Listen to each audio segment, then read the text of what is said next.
So I want you to catch the message of the Lord this morning through His Word. And how the Lord is going to speak to everyone through His Word this morning. So ready ka na ba, kapatid? Sabi mo sa katabi mo, kung powerless siya, sabi mo, be ready. Sabi mo sa kabila, be recharged. Hindi po recharge Gomez, ha? Recharge Gutierrez. Pero let's be recharged. Ibig sabihin, be energized, be empowered. And as Christians who've been born again to a new life, dapat hindi na tayo mga weaklings. Hindi na tayo dapat yung mga laging, Lord, kawawa naman me, comfort me. Okay lang naman yun. Pero kung lagi tayo lumalapit kay Lord na parang tayong talunan, diba, we miss out on the other part of the spiritual blessing, the power that He gives to a born-again Christian. Not because of your religion, but because of your relationship with the Father.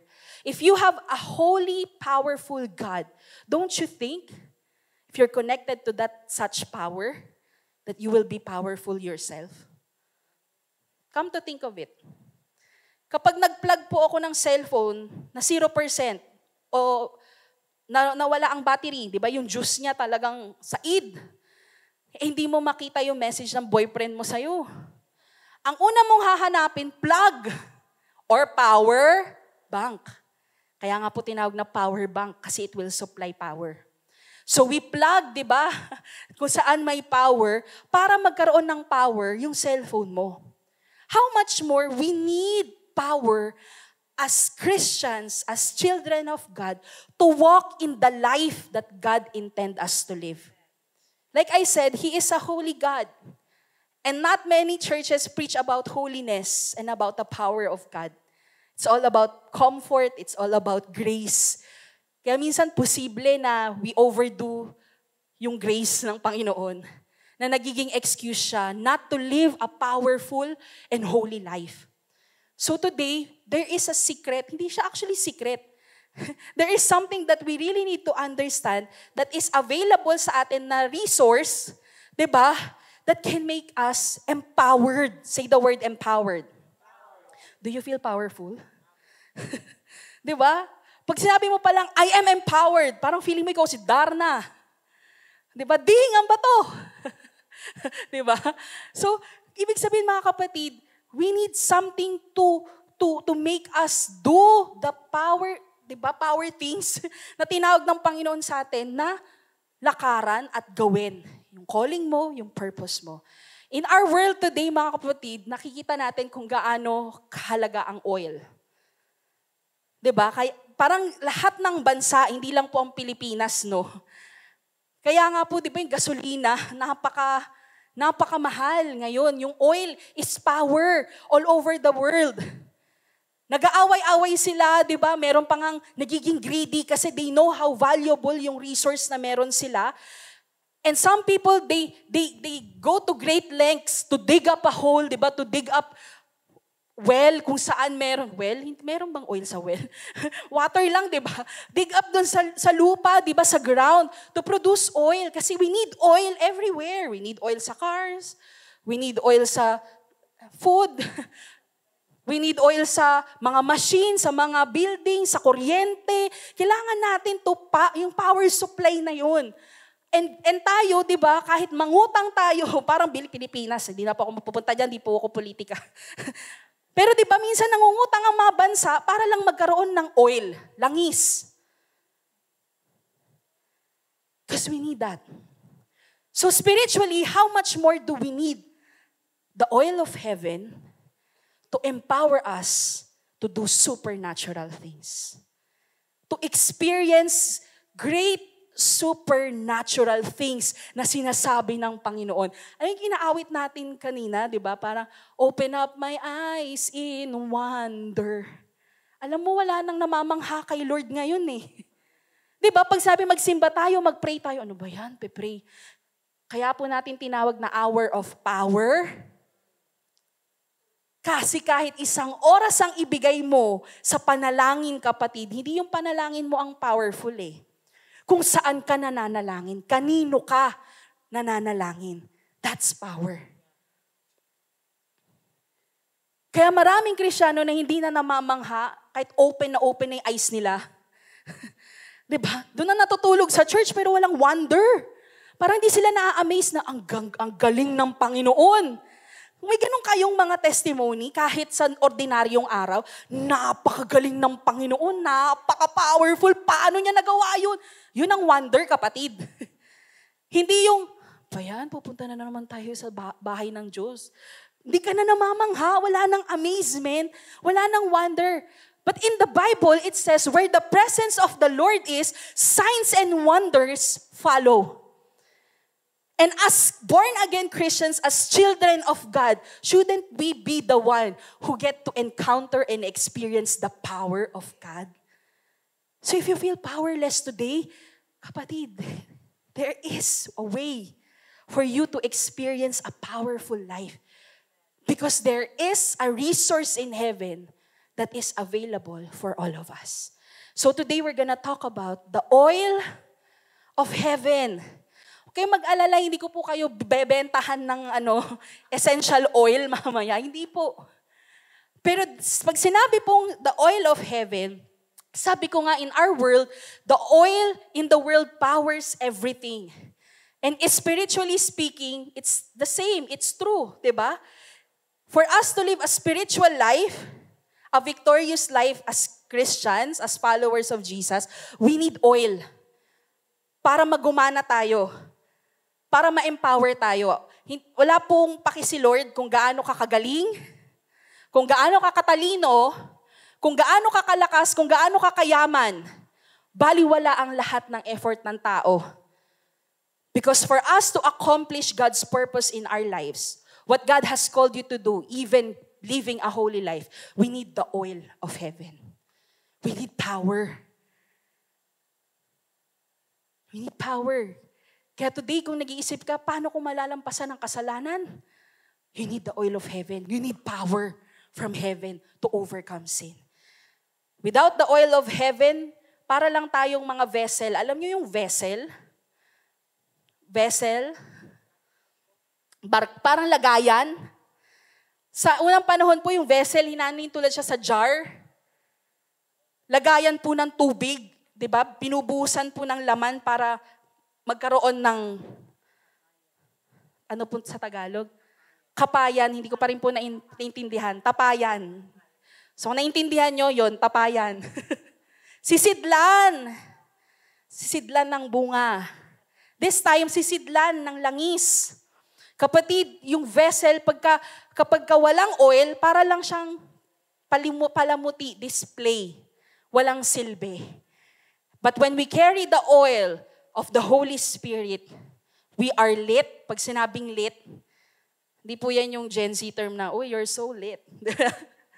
Pag sabi pong lit, nagliliwanag ka, nag-aapoy. Walang makapigil sa'yo. Diba? Walang makabangga sa'yo. And you are empowered, you are useful, and ready.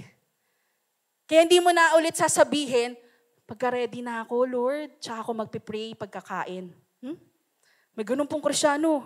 Pag-pray mo ng breakfast, di pa ako ready, sisi. Di ba? Tinawag tayong manalangin at magpasalamat sa lahat ng kakanin, di ba? Sa pang-araw-araw. Bless this day. Bless our food. So, ibig sabihin mga kapatid, you don't have to feel ready if you have the Spirit or the oil of heaven in your life. You're always prepared. On the go. Kasi filled up ka. Diba? Kung may sasakyan ka at full tank yan, kahit pumunta ka from north to south, south to north, balikan, wala kang problema. Basta filled up din yung RFID mo. Kasi gaganon-ganon ka, diba? So kailangan puno, diba? So yan po kapatid, ang kahalagahan.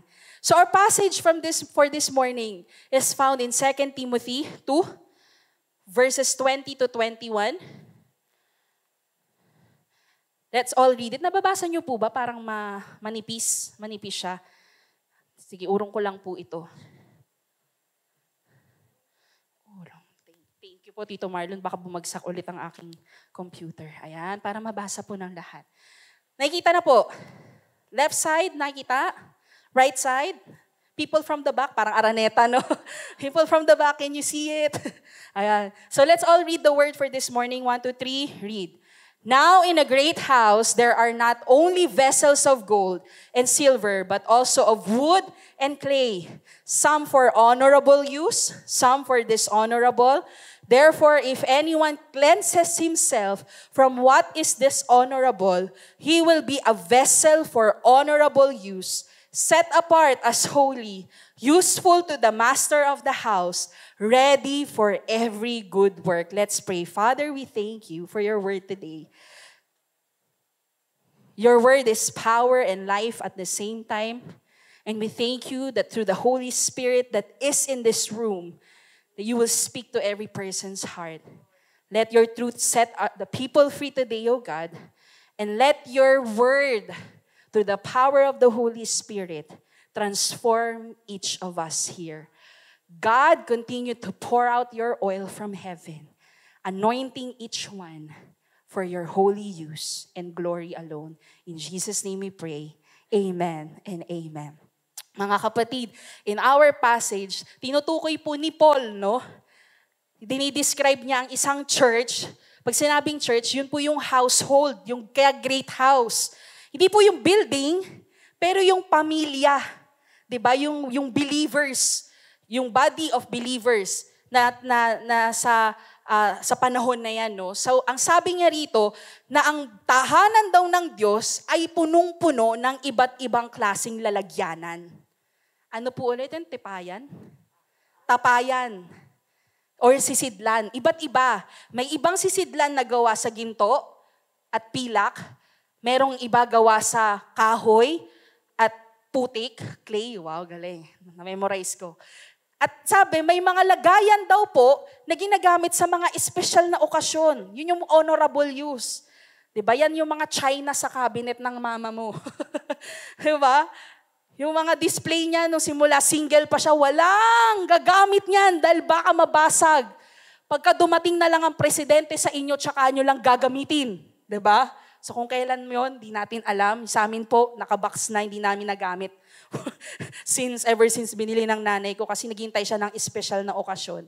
May iba naman daw po na ginagamit sa mga, pag sinabing dishonorable, hindi naman sa marumi, pero yung common, yung pang araw-araw lang, kahit mabasag, okay lang. Kahit madumi, hindi hugasan agad, okay lang. Pang araw-araw, di ba? Parang pagka sa inyo, may mga young people bang ganun? Pupunasan mo lang yung plato kasi tamad kang hugasan, tapos balagyan mo ulit ng pagkain. May ganun po akong kakilala. Dahil po nagtitipid daw siya sa sabon. Pinupunasan lang niya ng paper towel na basa, tapos kakainan niya ulit. Yung pang-araw-araw, kasi araw-araw niya po ginagamit. So sabi dito, may mga ganong iba't ibang klase kahit nasa tahanan ka ng Diyos. And for most of us, mga Christians, we come to church, we come into fellowship, and sometimes, yun nga, nami-miss out natin na magamit sa mga special na okasyon. Ano ba yung mga special? Yung mga power events, di ba? Powerful events, mga miracles. So yung mga signs and wonders yan po. So sabi, therefore, if anyone cleanses himself, take note of the word anyone, from what is dishonorable, pag sabing dishonorable yung pangkaraniwan, he will be a vessel for honorable use. So anyone in this room can be used for a special occasion. You don't need a title. You don't need qualifications. You don't need diploma for God to use you for His purpose. So sabi mo sa katabi mo, ikaw na yun, kapatid. Sabi, set apart as holy, useful to the master. Useful to the master of the house. There's only one master, take note. There's only one master of the house. Kaya tanungin niyo yung sarili niyo, ilan ba ang master ko?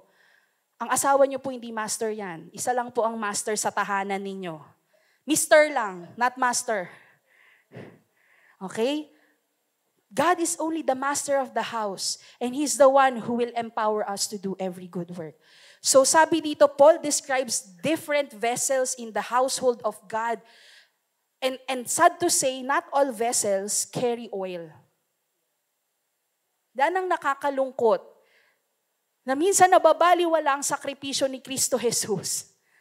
Yung victory life, parang victory liner, victorious life na sinasabi. Di ba? Buhay na bago, na lumalakad sa hindi kasalanan, kung hindi sa kabutihan, lumalakad sa kabanalan, lumalakad para sa gawain, di ba? Sa kaharian ng Diyos. Many Christians are not able to experience that because they do not carry the oil. They're just vessels that are empty. So if you feel empty today, this is the moment that God is pouring holy oil at this hour. Better catch it. Better catch it, kapatid. Naghahanap ng sisidlan ang Panginoon sa pagbuhos niya ng oil. Because He needs a move. He needs to show His power in this world. Gusto niyang ipakita ang signs and wonders, but wala siyang makitang vessel who wants to carry the power. And power is available today. God wants to pour His anointing oil into your life, but the oil only flows into prepared vessels. Sabi, ready vessels, prepared. So tanongin mo katabi mo, are you prepared today? Kung nasan ka man kapatid sa season ng buhay mo, sa level ng faith mo, ng maturity mo, sabi, anyone, you see the word? Anyone who is prepared, who is ready, can be used for every good work. And that's me, Lord, that's me. That's you, kapatid. Heaven's oil symbolizes spiritual power and anointing. Ito po yung tinatawag nating anointing. Hindi po anointing. Na kapag dumaan ka, may amoy, nasaslain ka. Iba pong anointing yon, anointing ang tawag doon. Diba? Yung sobrang lakas ng amoy. Nahimatay ka. Hindi po presensya ng Diyos yun. Ibang masamang espiritu pala. Hindi, joke lang, masamang amoy lang. So yan po yung pinagpipray natin na, Lord, let your anointing rest upon us. Because the anointing is the mark of God's power upon you. The reason why we can do what we need to do, yung calling ng Panginoon, even to live a holy life, is because there is power in you. You're anointed. Hindi po anointed. Anointed. And we need the oil of God. Amen? So there are 6 things that I want you to receive this morning. God wants to pour His anointing oil into your life. But you don't just stumble into anointing. Ibig sabihin, hindi po na-happen into accident ang anointing. It has a cost. Because if the oil is so valuable, the same way na ang mahal ng langis sa mundo, there is a cost. It's costly to be able to carry the oil that God has for your life. Are you ready to receive the 6 C's? To access the oil of heaven. Hindi nyo na kailangan dumaan sa Turkey para magkaroon ng increase sa langis sa buhay mo. But you can have access to the oil of heaven. These elements, when you interconnect, ibig sabihin pag lahat to ay na-align to God, you can unlock supernatural empowerment. If that's what you need in your life, take note of the 6 C's. Number 1, consecration. Say the word consecration.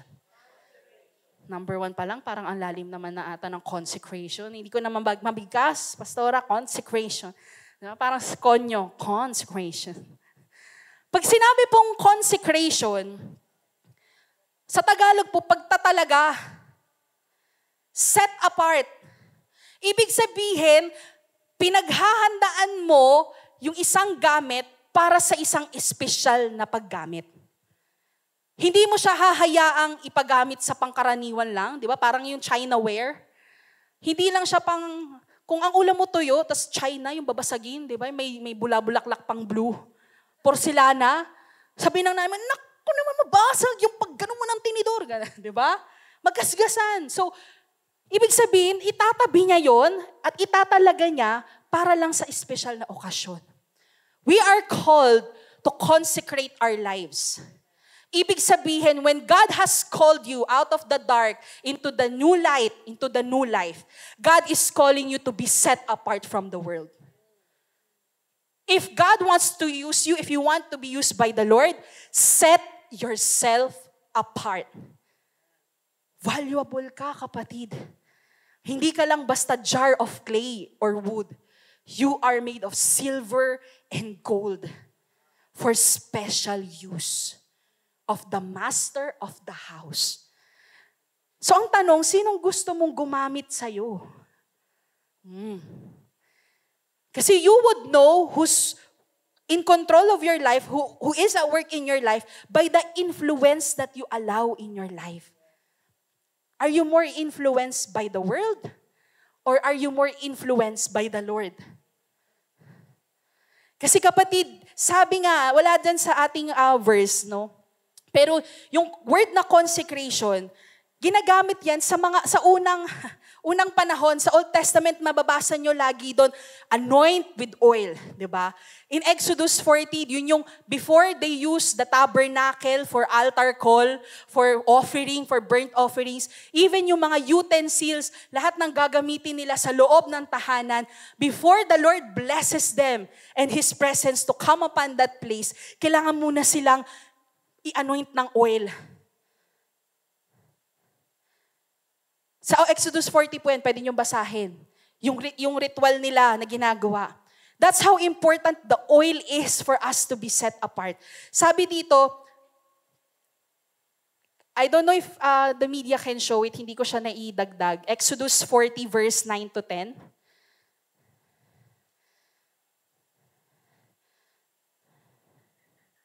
Nakita ko lang kasi ito on the way.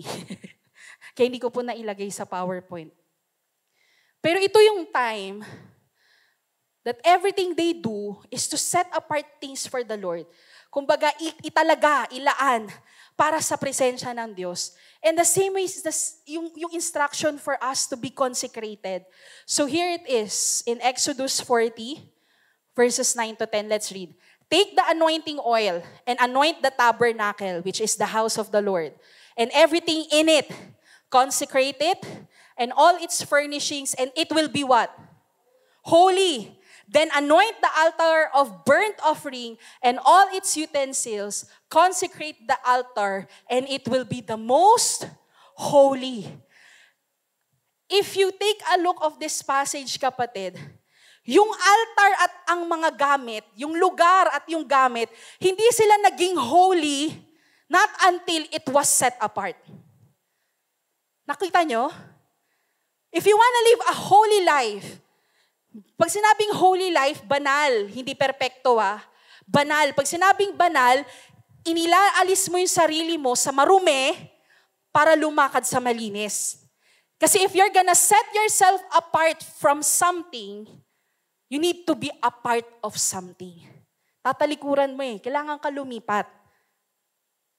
Instead na sa dishonorable use, pupunta ka saan, kapatid? Your honor. Honorable use. So ang sabi dito, hindi siya naging holy until it was set apart, until it was consecrated. So if we're thinking, paano ba ako lalakad ng may kabanalan at kalinisan? Set yourself apart. Consecrating means separation of oneself from things that are unclean, especially the things that will contaminate your relationship with God. Kung ako ang master, kapatid, hindi po ako magpupor ng oil o langis o tubig sa isang sisidlan na contaminated.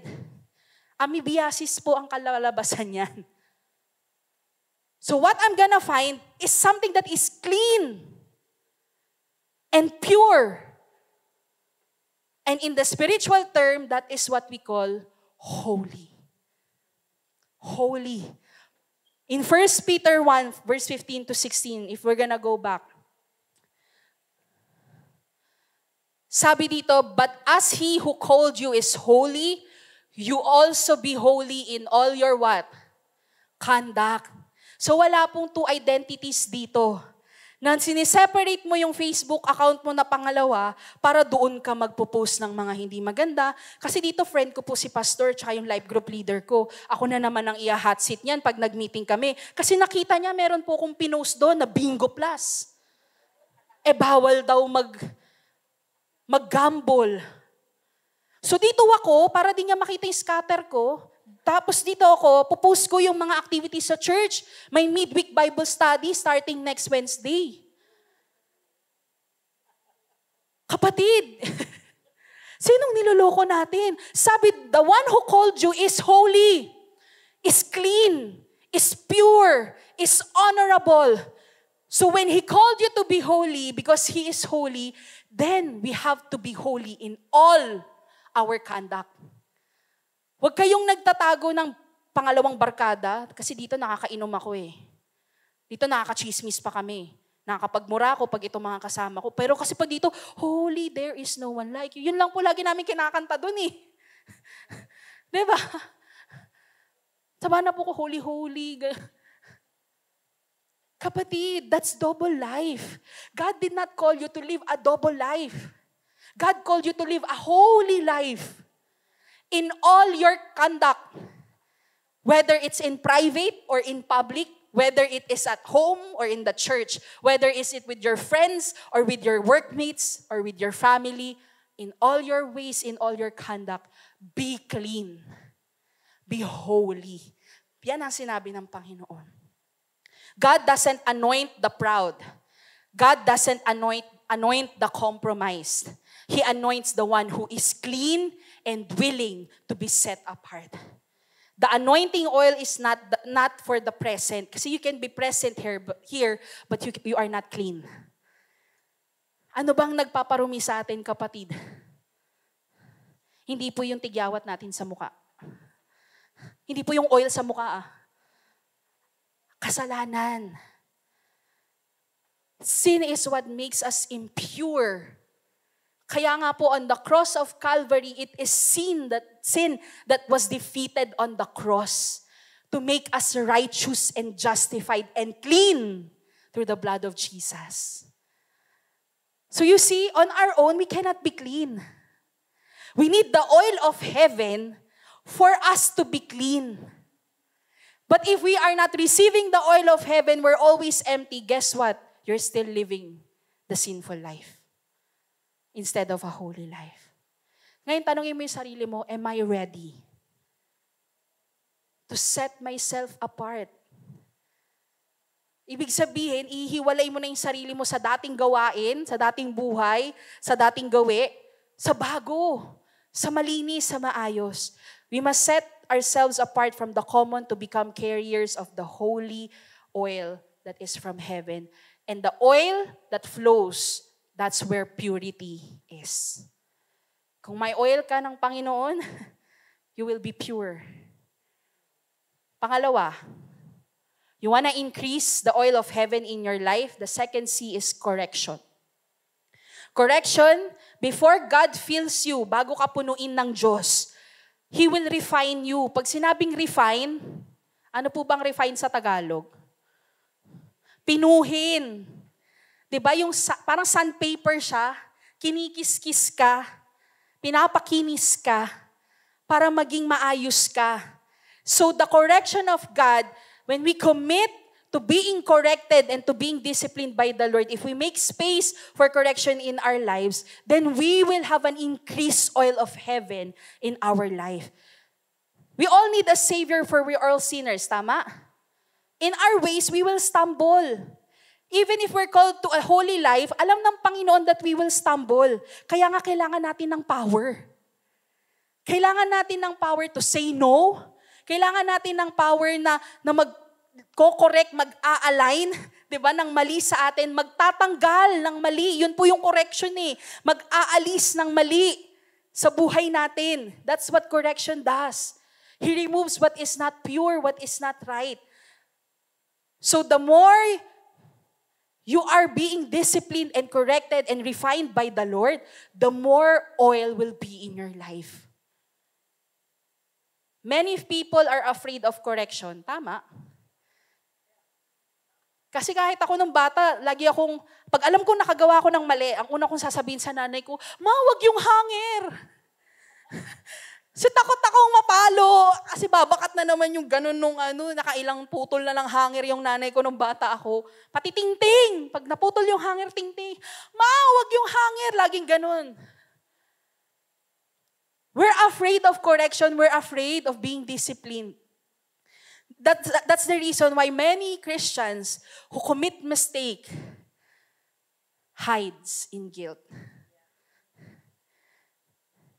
Many people are afraid of correction. The fastest way, alam niyo yung pinakamabilis na paraan para masabi kung takot kayo sa correction? Kasi sabi, embrace correction in your life. Make room for being corrected para ma-refine ka, maturuan ka. The fastest way to tell kung takot kang madisiplina at mag-correct is by lack of confession. Because of lack of confession, pag sabing lack of confession, hindi ka makapag-kumpisal. Hindi ka pa makapagsabi na, may nagawa po akong mali. So let me ask you, church, how many times in your day, sa isang araw, ilang beses sa inyong araw, nakasama doon ang confession sa Panginoon? That when you do a bad thing or a wrong thing, you always say, God, dapat hindi ko sinabi yon. God, dapat hindi ko pala naisip yon. God, dapat hindi ko pala ninakaw yon. God, sorry kung nag-cheat ako. Forgive me. How many times do we say that to the Lord? We don't until encounter comes. And that means we have encountered this weekend for the youth and the young adults. If you haven't registered and you want to be there, you can just find Sister Candice para makapag-in kayo. You wait every year para patawarin ka ng Panginoon. Pero right there and then, di ba, kung ang sin ang maghihinder ng oil, ng power in your life, God is giving you a way for you to confess your sin. Na hindi matakot sa Kanya at sabihin, Lord, nagkamali ako. Napamura na naman ako kagabi, Lord. Nahampas ko na naman yung anak ko, Lord. Nasigawan ko na naman yung asawa ko, Lord.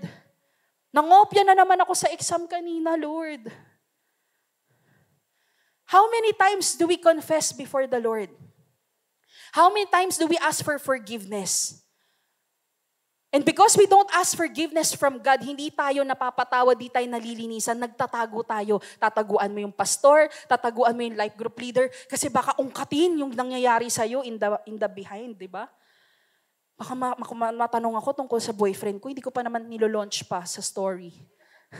Di ba? Meron pa yung kukumuna. Kasi titingnan ko muna kung magre-react yung life group leader ko Susunod yung braso. Susunod yung pagkain niya sa harap, ibig sabihin may kasama. Wala pang reaksyon si pastor, di pa ako pinapatawag sa opisina. Okay pa. Nangamusta na si pastor kasi nakita Nakita, nag-date kayo, hindi mo pinakilala. At hindi pa naman Kristiyano. Alam mo na, naku, tinuturo pa naman yan sa Biblia. Do not be equally yoked with an unbeliever. Hindi na lang ako magmi-ministry, di ako magsiserve. Kasi baka tanungin ako nung ministry head namin, nasaan ka the past month? Naku, nakikipag-date ako sa BGC. You see what sin does? When we don't want to be corrected, when we don't want to be aligned to what is right, kapatid, that's what it does. It decreases the oil until we are empty and powerless and weak, always saying yes to the flesh. At ang sasabihin mo, Lord, bakit ganito yung life ko? Sasabihin ni Lord, may resource naman, may source of power naman. Bakit ka empty? What's wrong? Well, God is not gonna ask what's wrong. He knows what's wrong. Ang tanong, do you know it's wrong? Do you know it's wrong? Because if you know it's wrong, all you can do is to make room for correction and for discipline and say, God, I have sinned against you. I have sinned against your word. Forgive me, God. Because in the word, it says He's faithful and just to forgive us if you confess your sin. And He will purify you from all unrighteousness. Yung pagsisinungaling mo sa pastor mo, yung pagtatago mo sa life group leader mo, yung paglilihim mo sa mga hindi magandang ginagawa mo, kahayag sa Panginoon, and He can cleanse you from that if you allow Him to discipline you. It hurts. Sabi nga sa Hebrews, di ba, the discipline hurts for a while, but it will result to what? Holiness. And we have been called to be set apart. Because He's holy. Naintindihan? Yan yung sinasabi sa passage natin. If anyone cleanses himself, who will initiate the asking for cleansing? It's us. Kailangan mong gustuhing maligo, kapatid. Kung 1 week ka nang hindi naliligo at nagre-reklamo ka na, ano ba yan, ang itim na ng kwelyo nung t-shirt ko. Yung medyas ko tumatayo na mag-isa pag hinuhubad ko. Kapatid, kailangan mong gustuhing labahan, kailangan mong gustuhing paliguan, kailangan mong gustuhing luminis, and it is you who will do the confession. And say, God, I need to be corrected. God, there's something wrong. I can't do it on my own. Lord, and when you do that, the oil will increase. The power will increase for you to overcome. For you to be changed. For you to be transformed. Naintindihan, mga kapatid? Psalm 114 verse 15 says, let a righteous man strike me. Sabi, hayaan mo ang matuwid na tao. Pag sabing strike me, disiplinahin siya. Hindi naman hampasin o paluin, no? Pero disiplinahin. Dahil yun daw ay kabutihan. Let him rebuke me. In other translation, let him correct me. That's what embracing correction is in spiritual discipline. Sabi, for it is what? Correction is what? It is oil for my head. Oil, anointing. You need to see the power of the anointing of God in your life. Let Him anoint your head with oil by correcting you rin. Sabi niya, my head will not refuse it. Kaya sabi mo sa katabi mo, wag na matigas ulo. Sabi mo sa kabila, pag pinatawag ka ni pastor, pumunta ka. Sabi, yet my prayer is continually against their evil deeds. So, kapatid, correction is an oil on your head. Anointing yan. That's how we're gonna increase the oil of heaven in our life. Number 3, communion. So we have consecration, we have correction, we have communion. When we say communion, sabi, set apart as holy. Hindi po yan basta yung communion na ginagawa natin every first Sunday po na, ayan na, magiging holy na ako, papadistribute na elements. Hindi. Kasi holy elements, so pag napunta yung holy elements sa akin, magiging holy na rin ako. Hindi po ganun communion yan. Wait lang kasi. Sabi po dito, set apart as holy, that is the very definition of anointing, to be set apart for God's use. And holiness, kapatid, yung pagiging banal, hindi lang basta yan behavior. Yung iibahin mo lang yung ugali mo para maging mabuti ka, maging mabait ka, maging banal ka, maging tapat kang disipulo. Hindi. But it's about belonging. It's not about the behavior, but holiness is about belonging. Kaya nga po communion setting apart from the things that are unclean means getting close to what is clean. Naintindihan? Para hindi ka marumihan, makontaminate ng mundo, ng marumi, pupunta ka sa kung saan ay malinis. Sinong gustong humiga sa isang bedsheet na punong-puno na ng alikabok, naglilimahid na pawis kasi hindi ka nakaligo bago matulog? Diba? Ang ginagawa, papalitan mo muna kasi ayokong humiga. Ew. Diba? Wow. Rich kid. Maraming bedsheet. Diba? Sinong gustong umupo sa marumi? Sinong gustong kumain sa marumi? Ang hahanapin mo, malinis. So the same thing with us, kapatid, for us to be increased, for the oil to be increased in our life, if we want, di ba, na ma-set apart tayo into holiness, we need to get close to God. That's communion. Pag sinabing communion, that's intimacy. Intimacy. Alam niyo po yung word na intimacy in the Greek word, literal pong ginagamit yon sa mag-asawa. Kasi ang mag-asawa lang ang may magsiping. Ibig sabihin skin to skin, yung kanta po ni Rihanna na skin to skin, cheek to cheek, yon. Ganun ka-intimate. Kasi si Moses, he talked about intimacy when he said, I see you face to face. As a friend. Diba si Moses, kinakausap niya si Lord, face to face, I've seen the face. Like a friend. Ganun ka-intimate, kapatid. Hindi malayo, malapit. That you can almost hear the voice of God. That you can hear the heartbeat of God. That you can feel the embrace of God. That you can know that He is God, di ba? Ganun ka-intimate. Alam mo kung nangungusap na si Lord. Pero how would we know if we do not spend just 1 hour of reading the Word of God? How would you know that's the Word of God? How would you know it came from the Lord that is the truth? If you don't know the Word. If you don't spend time in the Word. Kaya po yung mga Bible nyo, huwag nyong i-display sa pinakamataas para hindi maabot at mapunit. Keep it close to you. Hanggat may kalayaan pa po tayong gumamit ng Biblia at magbasa. At hindi pa po tayo pinupugutan ng ulo para lang magbuklat ng favorite verse mo sa Psalms. Keep opening it, keep reading it, stay close to it.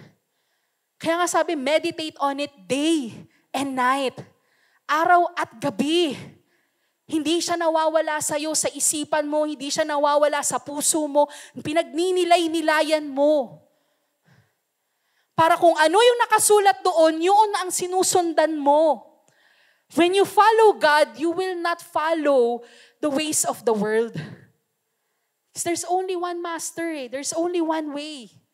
Sa tingin niyo po ba pag sinunod mo si Lord, magkakasala ka? Mapapahamak ka? Hindi. Where the Lord leads and you follow, you will be okay. Sabi mo sa katabi mo, you will be okay. Just like the oil on earth is hidden deep. Diba? Talagang grabe yung paghuhukay nila. So is dapat maging malalim din ang relasyon natin sa Panginoon. Huwag lang po lagi ang lagi na lang nating nasasabi, tiwala lang. Alam naman nating tiwala. Yun lang, ganun lang yung alam natin sa Panginoon. Nakakalungkot. Kasi pag dumating ang panahon, sabi ko nga po sa isang life group na minute ko, pag dumadaan ka ng pagsubok at nalulunod ka at wala kang makitang maganda, kahit yung salitang tiwala lang kay Lord, parang ayaw mong marinig. Hindi ka na-encourage. Kasi kailangan mong may mas makita na higit na matindi sa tiwala lang. Diba? Nade-depress ka, pray ka lang. But the more you know God, the more you are close to God, the more you will feel, even just a touch of the hem ng Panginoon, you will be healed. If you want to increase the oil of heaven in your life, dig deeper in your relationship with the Lord. Spend time in devotion. Spend time praying. Dapat tayo ang mas matindi manalangin. Kung ang inaas sa atin 1 hour of prayer, sige, kahit 2 oras pa yan, okay lang. Kasi we understand that the more we spend time, the more we become intimate with God, the more we can know the things of the Lord. Even the secrets, He can make us known. Kaya yung mga prophetic gift, you think gawa-gawa siya ng mga tao? No, it's power that comes from God. God gives you the secrets that no one knows. The things that only Him can see and know. Not because you are better than the others, but because you have the oil of heaven in your life. Naintindihan, kapatid? 4th thing, calling. Calling, sabi po sa ating main passage, calling means being useful to the master of the house. God doesn't just anoint people to make you feel spiritual, to make you feel holy. Na okay na, hindi na ako nagkakasala. Goodbye mga nilalang ng mundo. Kasi meron pong religion na ang tawag po sa mga Kristiyano is sanlibutan. Pag di po kasapi sa kanilang relihiyon, sanlibutan ka, makasalanan ka. Goodbye sa inyo, mga sanlibutan. Di ba? Hindi po ganun to make you feel better than the others. No. The anointing of God is placed upon your life for a purpose. For a reason. He anoints people to fulfill their purpose in the kingdom. Tanongin mo yung katabi mo, alam mo ba yung purpose mo? Taas ang kamay na alam ang purpose nila in the kingdom. Sa mga hindi nagtaas, ito po, may purpose po ang Panginoon sa inyo. I believe more than you na may calling kayo. Kung di nyo nafe-feel na may calling ka, ako naniniwala may calling po kayo. Ako na po nagsasabi, may calling kayo, may purpose kayo. Hindi po kayo nilikha ng Panginoon, hindi po kayo niligtas ng Panginoon para lang sa wala. Meron po kayong kalalagyan sa kaharian niya at may paggagamitan kayo. Ang tanong, magpapagamit ka ba? Calling, that's what we call calling. The oil is not given for spiritual status, but it's given for spiritual service. So every one of us is meant to serve in the kingdom. Just as the Son of Man came to serve and not to be served. Hindi lang po tayo basta receive ng goodness at ng grace. Kailangan din tayong maging outflow o daluyan ng kapangyarihan at kabutihan ng Diyos. And the way you can reflect that in your life is by serving in the kingdom. Ang ministry po sa church, hindi pa naman yan yung talagang calling nyo eh. But the ministry of the church is there to cultivate the gifts that you already have. Pag the more na nag-i-increase yung capacity mo in your skill, in your talent, God can use you for bigger things. Intindihan?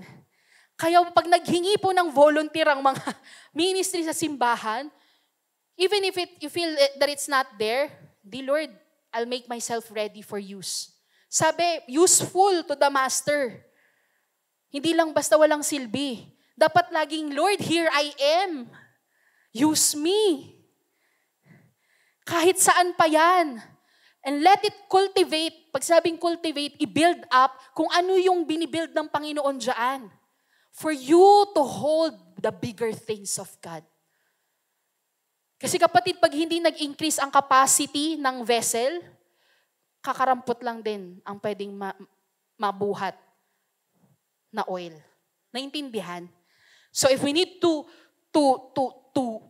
go into the world and preach the good news, heal the sick, anoint, diba? And break the chain. Kapatid, napaka-supernatural lahat yan. Di natin kaya lahat yan. Those are godly work.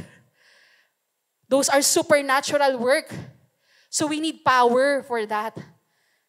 Kaya po yung anointing, it makes us do those things that God has called us to do. Kahit hindi ka magaling mag-Ingles, God will use you to pray for someone. Kahit hindi ka pastor, God will use you to visit someone who is sick, who is in need. Kahit hindi ka scholar, theologically graduate sa school, God can use you to preach. Ako po, hindi naman ako nag-Bible school. Nagsimula lang din po ako sa Bible study, life group, pagbabasa. And the more I follow the Lord, the more I will see myself sa places na hindi ko naman pinangarap o hinangad kasi alam ko yung limitasyon ko. But sabi nga sa Zechariah, it's not by power or might, but by the Spirit of God. That's anointing. That's the heaven's oil. Naintindihan? Fifth thing, community. If you want to have access to the oil of heaven or increase the oil of heaven in your life, be part of a community. Sabi diba, sa una pa lang, in a great house. In a great house, dun humahanap ang Panginoon. Sa isang tahanan, sa household, sa pamilya, dun siya naghanap ng gagamitin niya. If you are not planted in a church, if you are not part of any community of believers, sobrang victory naman nun, believers, then be planted into one. For a part of the body to be used, it needs to be connected to the body itself. Naintindihan? Hindi pwedeng gusto kong makakita pero wala ka sa ulo. Diba? Sabihin ng puso, gusto kong tumibok-tibok. Pero tinanggal na siya sa iyong dibdib. The anointing of the oil or kanino to? Sorry po. Nasira ko ata. Yung anointing po, yung heaven's oil, will only increase if you're not in isolation. The more you are disconnected and isolated, kapatid, the more kang magda-dry up. The more kang magiging weak.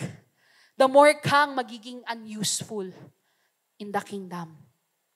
Sabi, kapatid, sa Psalms 133 verse 1 to 2, let's read it together. Behold, how good and pleasant it is when brothers dwell in unity. It is like the precious oil on the head, running down on the beard of Aaron, running down on the collar of his robes. Ibig sabihin, nag-uumapaw na langis ang katumbas ng pakikiisa mo sa isang community. The brothers brotherhood, that's the household of faith, the household of God. Naintindihan? Kaya hindi po sapat na napapanood ko naman yung replay pero di ako magsisimba. Sabi po sa Hebrews, do not neglect the fellowship of the saints or the brethren. Pag sinabi pong saints, hindi po yung ribulto na santo o yung namatay na. Ngayon pa lang tinatawag kang santo. Santa Mita. Magpapasko na eh. Santo Marlon. At ang pagsasama-sama ng mga santa at santo is called the brethren.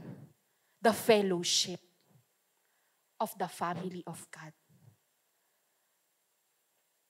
Kaya don't miss out on a Sunday. Huwag mong option yung replay sa YouTube. Kahit napakaganda ng edit ng media team natin at maganda yung graphics, huwag ka dun, kapatid. Be part of the community. Be part of the activities of the church. Ito po, may midweek Bible study tayong magsisimula this Wednesday. Open siya for everyone. Yung mga nagtatrabaho dito, after office hours, we will open the doors for them so that they can be encouraged by the word. They can know more about the Lord. If you're free, come. And let's serve them. That's being being united in the life of the church, in the life of the brethren. Naintindihan po, kapatid? So community is where the oil flows best.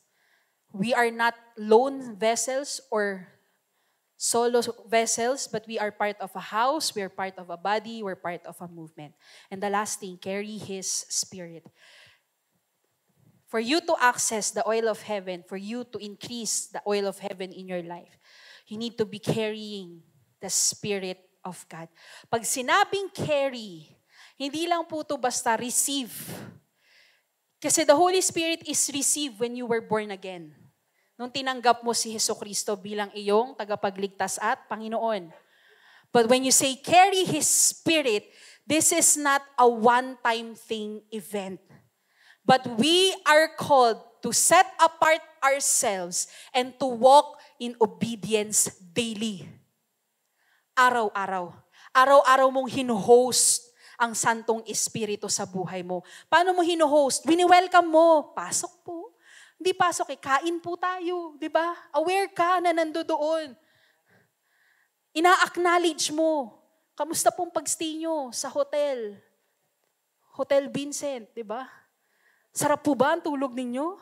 Na-istorbo ko po ba kayo? Diba pagka-host ka, you wanna guard. You wanna make sure you secure who is residing there. You protect it. You don't allow it to grieve. So kung nasa iyo ang Santong Espiritu, huwag mong paiyakin. Huwag mong dumihan, wag mong babuyin, wag mong iwanan. Be a good host. Be a good dwelling place. Sabi mo sa katabi mo, be a good dwelling place.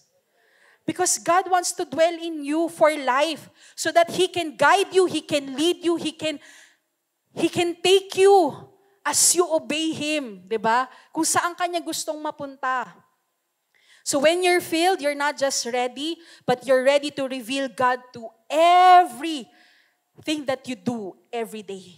Sabi nga dito, ready for every good work. Hindi lang po spiritual work.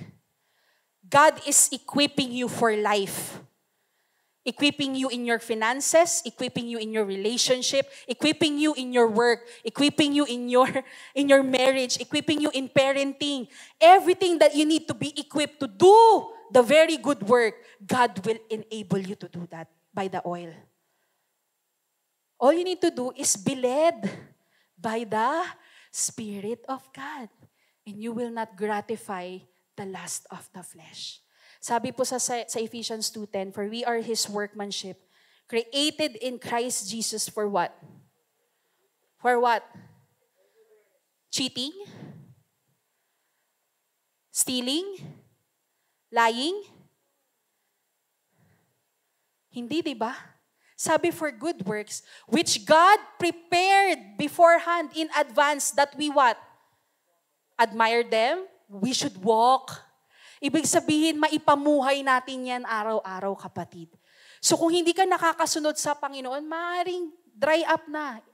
Sa sasakyan, tinatawag po itong change oil. It's time. Kasi baka marumi yung langis o baka dry up na yung oil. It's not gonna function. The car will not go far. The car will not start up without oil in its machine. At kung marumi yan, masisira din yung sasakyan. Kaya nga nagpapa-change oil regularly. In spiritual, ang regular natin is every day. Daily walk of obedience and faithfulness to the Spirit of God. Did you receive that, mga kapatid? Like I said, the oil of heaven doesn't just fall on any vessel, but it flows in the vessel that are prepared. Ibig sabihin, handa na tanggapin. Handang saluhin. Yung isusuko mo ang iyong sarili, ang iyong buhay, para mapunan ka ng tinatawag na anointing or heaven's oil. Kasi kahit kung passive, kung nonchalant ka lang na Kristiyano, hindi po basta-basta babagsak lang yan. You need to come to God.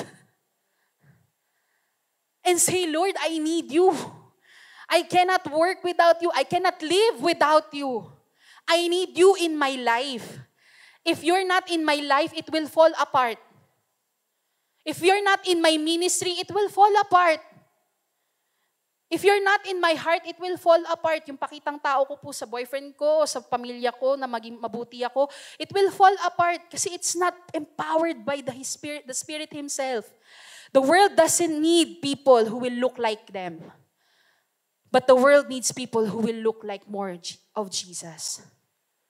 Like Jesus. We need the power of heaven, kapatid.